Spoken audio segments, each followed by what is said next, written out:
आजच्या पुरस्काराचे पुढील मानकरी राधिका प्रशांत वडसाळ. राधिका वडसाळ यांचा शैक्षणिक प्रवास साधेपणातून सुरू होऊन असामान्य यशापर्यंत पोहोचलेला आहे. त्यांनी इयत्ता 10वी पर्यंतचे शिक्षण Ahmednagar education society Bhingar high school येथे पूर्ण केले. त्यानंतर पदवीपर्यंत शिक्षण पूर्ण त्यांनी केले. मात्र त्यांचा खरा संघर्ष शिक्षणापुरता मर्यादित नव्हता. वडिलांचे अकाली निधन हे त्यांच्या आयुष्यातील मोठे संकट होते. अनेक जण अशा प्रसंगी खचून जातात, पण राधिका वाघ यांनी दुःखाला कधीही आपले भवितव्य ठरू दिले नाही.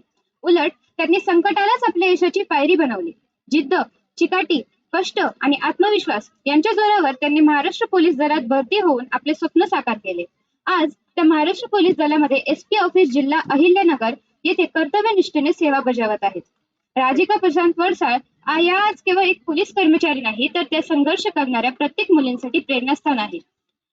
अशा या धैर्यशील, कर्तृत्ववान आणि प्रेरणादायी महिलेचा आंतरराष्ट्रीय महिला दिनाच्या निमित्ताने सत्यसेना प्रतिष्ठान अहिल्यानगर यांच्या वतीने शासकीय सेवा विशेष पुरस्काराने सन्मान करताना आम्हाला मनपूर्वक अभिमान वाटतो.